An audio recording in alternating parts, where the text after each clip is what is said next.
There we go. All right. We're going to pick up where we left off last week in this series of messages in Genesis.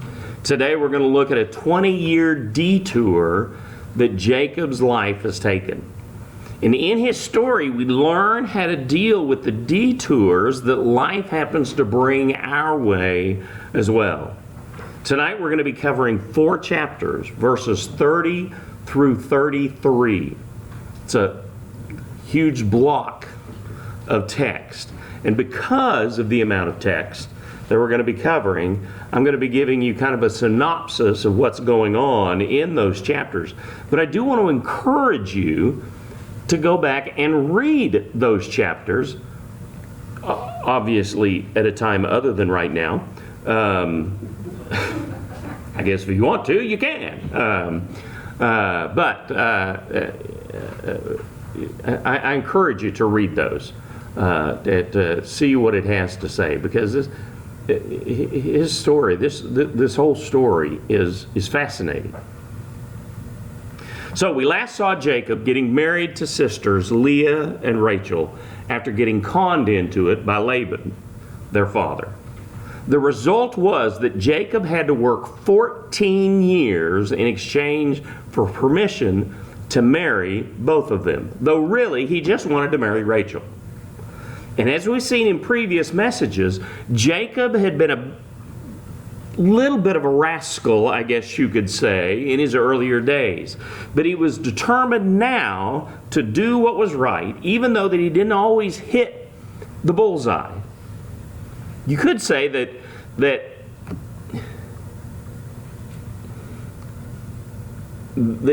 and we saw last week that Jacob had kind of a life-altering experience. And so he wants to do right. He just doesn't always make it. You can say whatever you want about Jacob, but he's not a lazy person at all. He's not unresourceful. He worked hard and he served Laban very well. And in the coming years, he would make Laban a wealthy man. And in the process, he would build up substantial wealth for himself just along the way. While he was making Laban wealthy, he was making himself wealthy. And while Jacob was busy succeeding in business, however, things weren't going that well at home. The sisters that he had married didn't get along with one another. They were each jealous and insecure. Both of them knew that Rachel was his favorite, but she wasn't able to have children right away. Leah, however, had given birth to 4 sons, and Rachel still hadn't had any. When she complained to Jacob about it, he said, in effect, look, this isn't my fault, and it's not my problem. So stop complaining. Now, Rachel, if you remember, was his favorite, and that was his response. So he wasn't exactly Mr. Comfort when it came to the troubles that she was feeling. So Rachel decided to give Jacob a concubine named Bilhah, one of her servants, to bear her surrogate children in her place. Now that was an ancient custom. We saw the same strategy took place with Sarah and Hagar. So Jacob fathered some sons with Bilhah. Leah, not to be outdone, gave Jacob another concubine, her servant named Zilpah, who also gave birth to a couple of sons. And then at last, Rachel gave birth to a son named Joseph. And Joseph would always be Jacob's favorite son. Jacob soon found himself with 4 wives.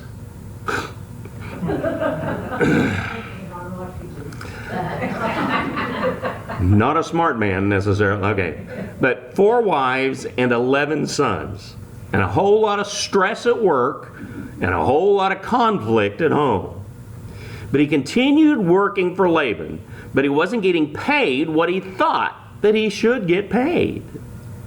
The 2 men were finally able to negotiate an agreement that should have been considered a win-win. But Laban, being Laban, tried to manipulate the terms of the agreement so that they would work in his favor.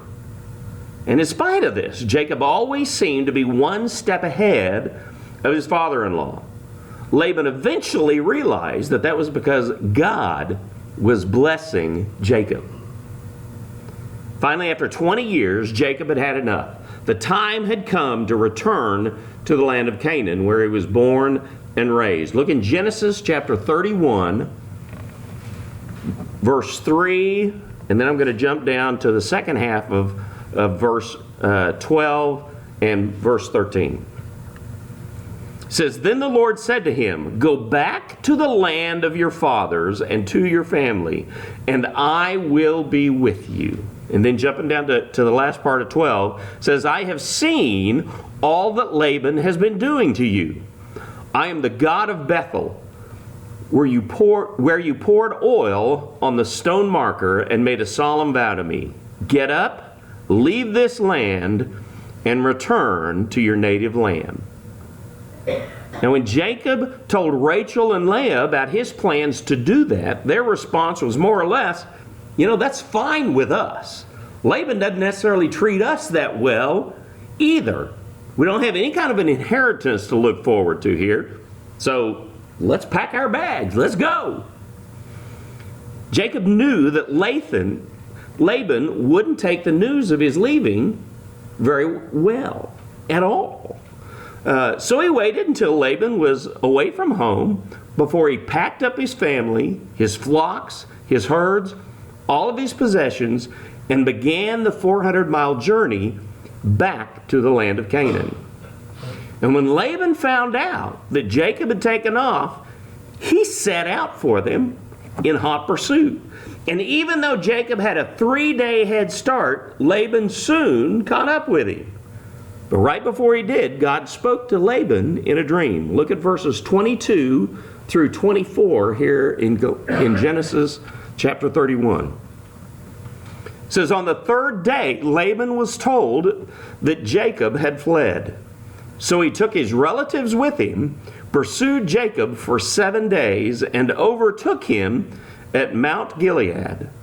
But God came to Laban the Aramean in a dream at night.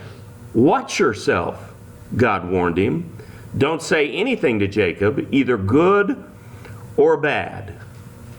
Now, if I had been Laban and had gotten a dream from God, God had appeared to me in a dream and told me that, I would have simply turned around and went back home. But that's me. Okay? That's not Laban. He felt like his dream simply was going to prevent him from becoming violent with Jacob. But it didn't stop him from trying to play some mind games with him. He more or less said, once he came to Jacob, he said, "Why did you sneak away? Why didn't you just say that you wanted to leave? I would have let you go. I would have given you a farewell feast like you've never seen before. You didn't even let me have a chance to kiss my daughters and my grandchildren goodbye." Now, of course, Jacob knew that Laban wouldn't have done any of those things because he knew from experience that Laban couldn't be trusted. Jacob acted humbly toward Laban, but he also held his ground.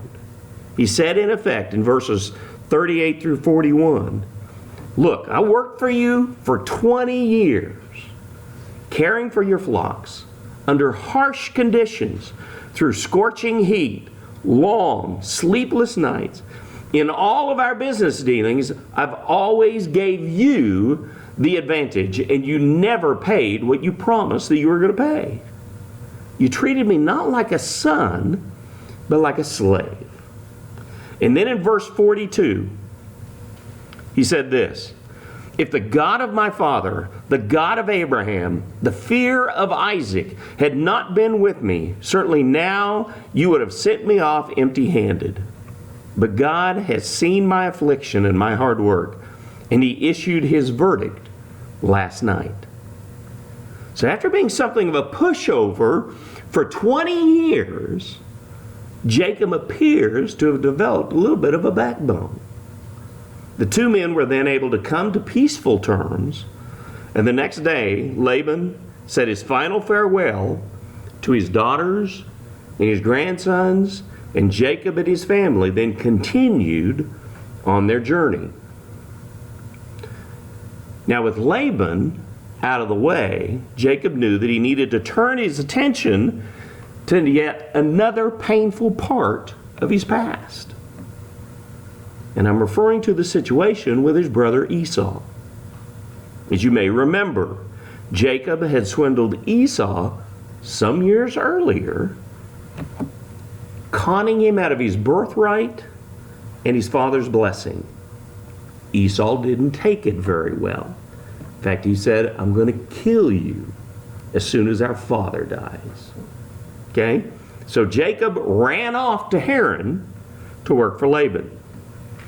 We see in chapter 32 that he now wanted to reconcile with Esau. So he sent messengers ahead to reach out to Esau, saying in effect, "I'm ready to make peace." The messengers came back in a few days and said, Esau got your message, and he's coming to meet you with an army of 400 men. That would be encouraging, wouldn't it?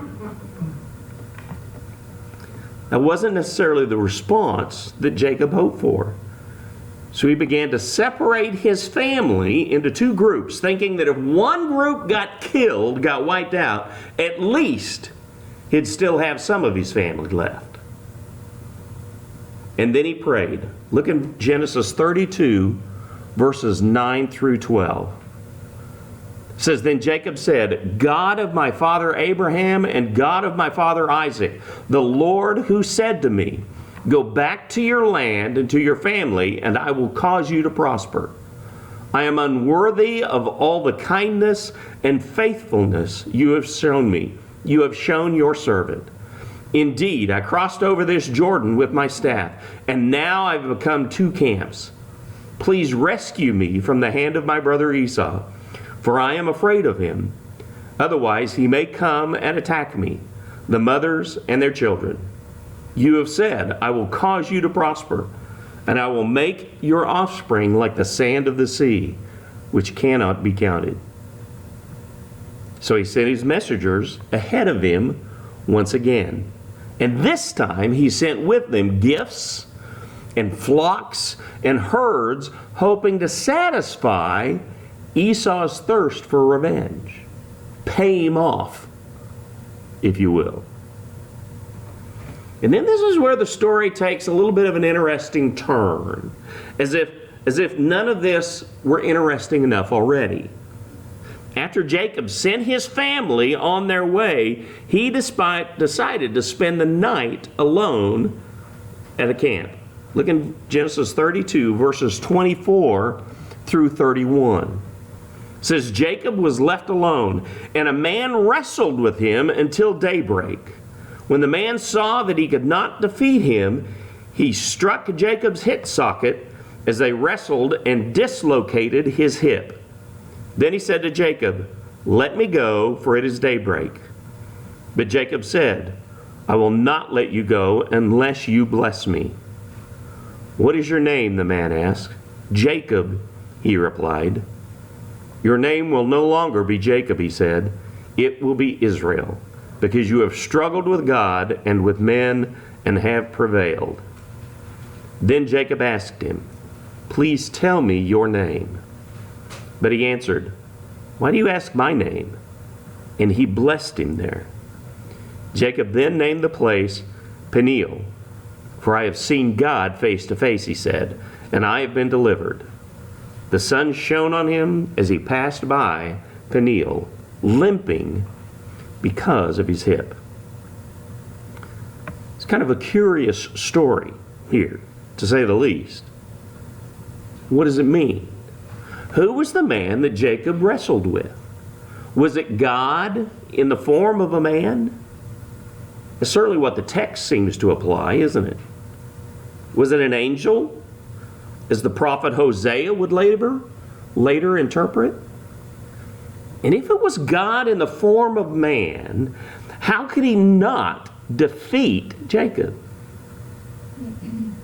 And why would he ask Jacob his name? And what was the nature of the blessing that Jacob asked for? Did it have anything to do with Esau? We don't know. I think the author is intentionally vague and ambiguous about the full meaning of this story.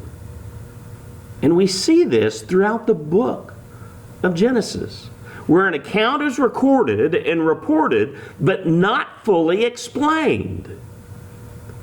There's an intentional mystery to some of the stories in Genesis, an intentional hiddenness.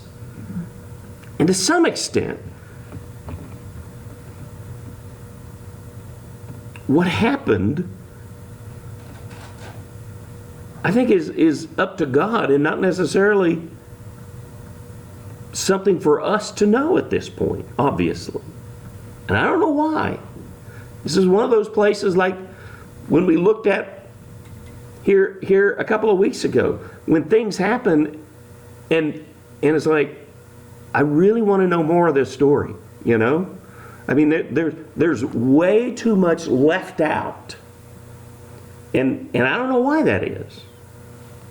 But that's the way God had it.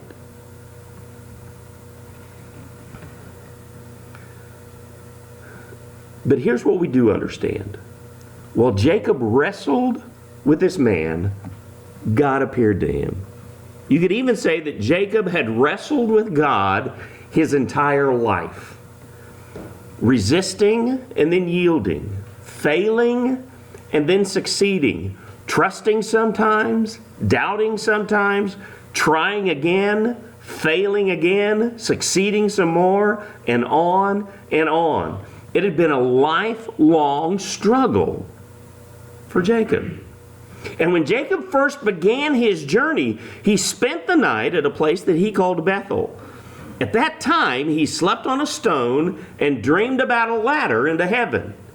And now, 20 years later, his spiritual journey continues at a place that he named Peniel, because he struggled with God there.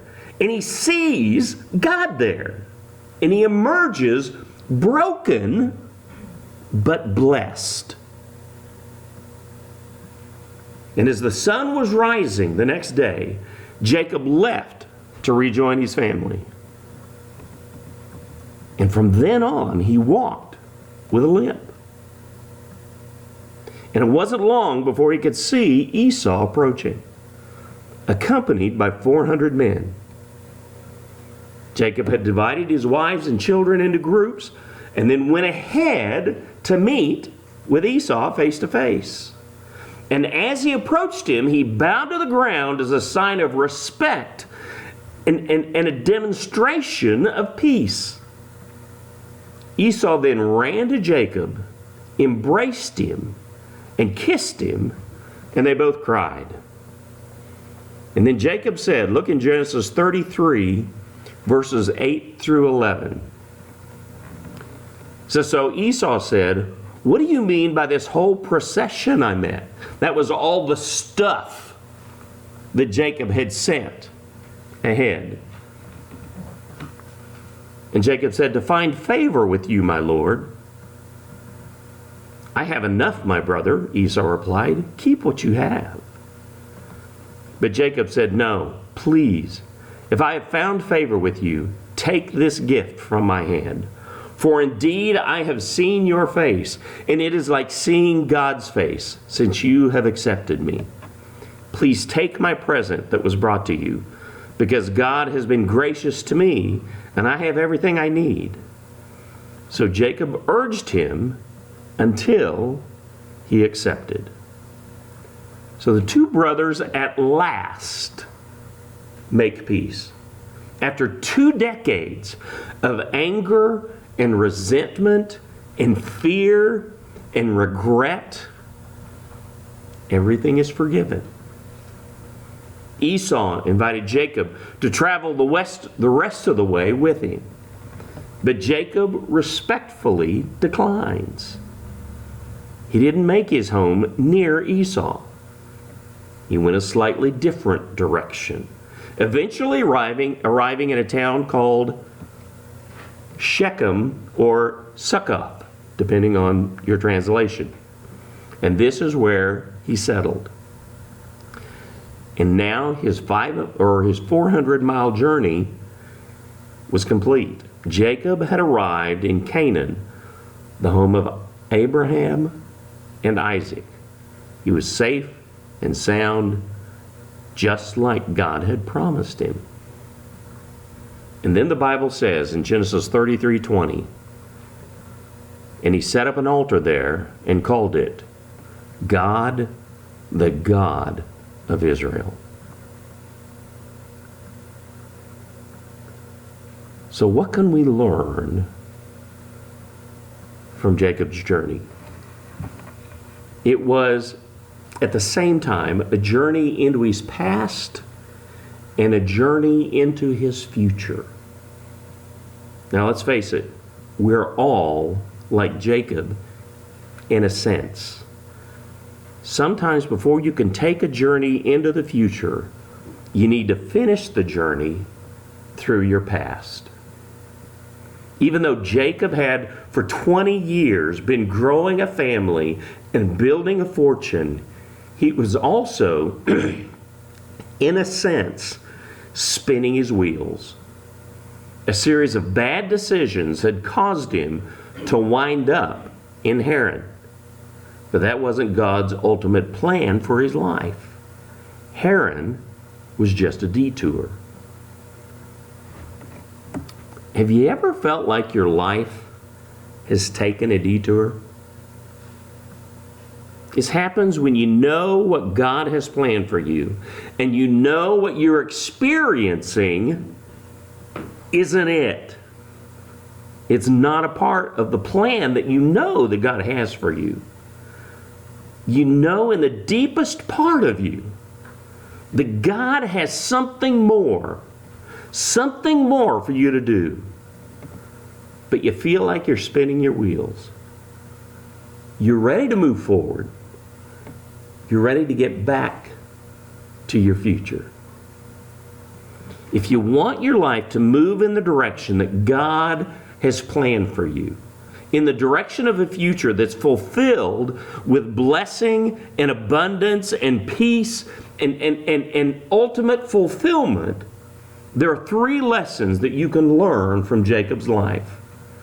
And if you've ever felt like your life has taken a detour, these 3 lessons will help you find your way back to the future. First of all, you need to break away from that which is holding you back. You need to break away from that which is holding you back. Jacob was good for Laban, but Laban wasn't good for Jacob. Neither was he good for his daughters. Laban was a user. He was a manipulator, a schemer, a con man. He was the kind of guy who would say, after all I've done for you, Jacob, how could you possibly treat me this way? That was Laban. I would imagine most of us have met somebody like that in our lives. We know, of course, who benefited the most from that relationship. It was Laban. That's why finally there came a point in Jacob's life when his only reasonable option was to separate himself from his abuser. He had to move on. And there are going to be times in our lives when we also have to close the door on certain relationships and certain situations because they're not any good for us. There will be times when you have to say, this job is killing me. It's time for me to explore other options. Or this friendship is destroying me. It's time for me to distance myself from those toxic people. These surroundings are suffocating me. It's time for me to move on with my life. We often make the mistake of thinking that just because we're thriving for a moment, that everything else should fall into place. But that's not how it works. Haran was never a good fit for Jacob. Ideally, he would have traveled there, married Rachel, brought her back to Canaan like his father did with Rebekah. And then with the right support, he would have been a better father and a better husband. Who knows? What I'm saying is that if you want to move full speed ahead into your future, you'll have to make the difficult decision to let go of those things which are holding you back, and to say goodbye to those who hinder your growth. And in doing so, you can expect to have a guilt trip or two. You can expect to be gaslighted. And for this reason, you may be tempted, like Jacob, to deal with the situation by not dealing with it, to sneak away and disappear in the middle of the night. But that rarely works. Eventually, like Jacob, you'll have to be prepared to confront the situation and to take a stand and make a clean break. And here's the second back to the future lesson that we can learn from Jacob's life. You need to wrestle with God and lose. The Christian life is a struggle. Spiritual growth is a struggle. It doesn't come easily, and it never comes quickly, because it is a lifelong process. And at this point in the story, it's been 20 years for Jacob, and he still has a way to go. He's not through, not yet, with the struggle. He hasn't yet reached the stage where he can say that it will be smooth sailing from here on out. But we do see signs of growth. As a young man, Jacob depended solely on his wits, on his charm, on his physical strength. And as he matured, he learned to recognize the hand of God in his successes. And he learned to pray when he needed help. And he learned to thank God for the blessings that he had had. And after spending the night alone in his camp, when Jacob wrestled with God, he also learned to lose. He learned to surrender. Thanks to our sinful nature, we often find ourselves struggling with God every step of the way.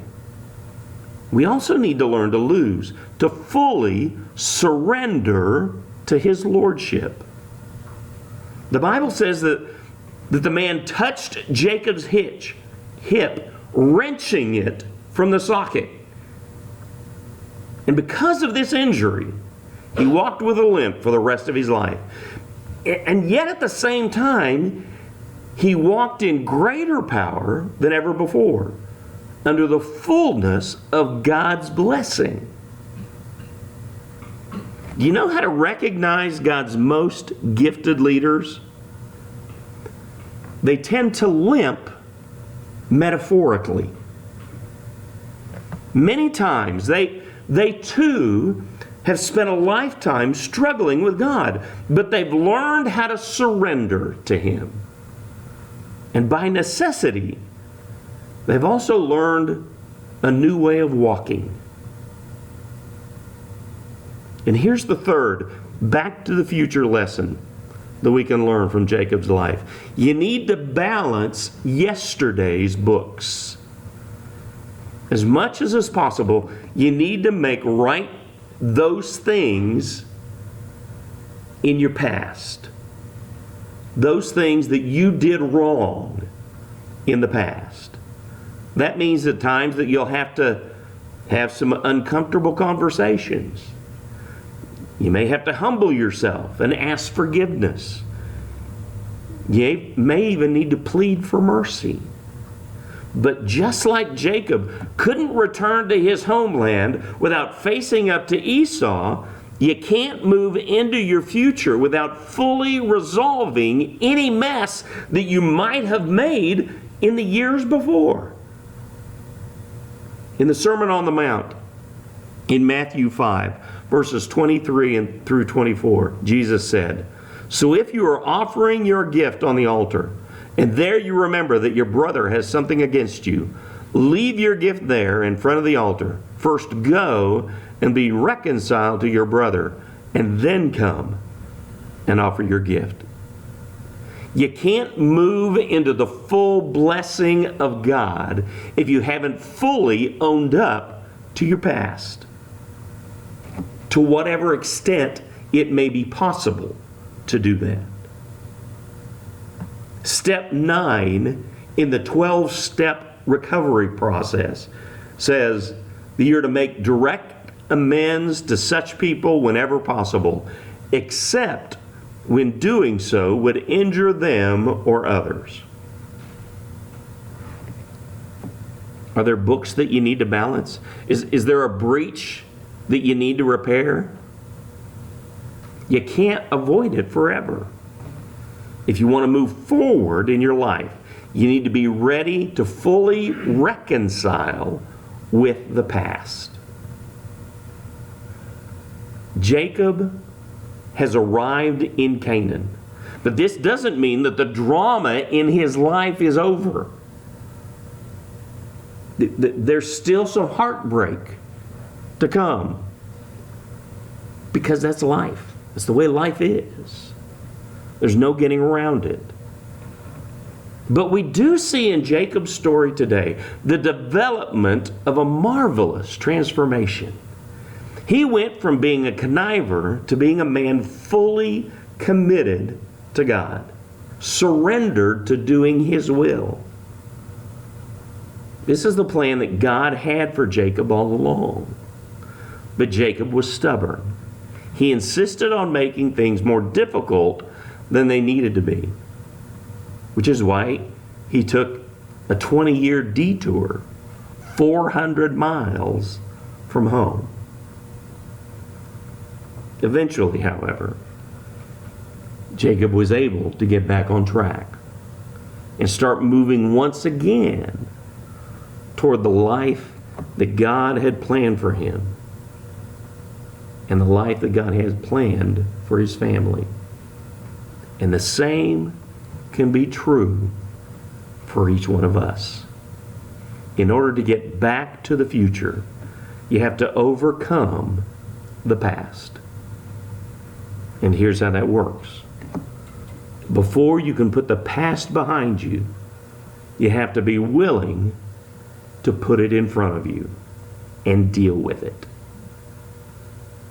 That means letting go of all those things that are holding you back. It means making right that which needs to be made right. It means confronting face to face your moment of surrender, in which you yield yourself fully to the lordship of Christ. You receive the blessing that He's ready to give you, and you learn to walk with Him, even if it means that you're walking with a limp. Take out your prayer sheets, if you would.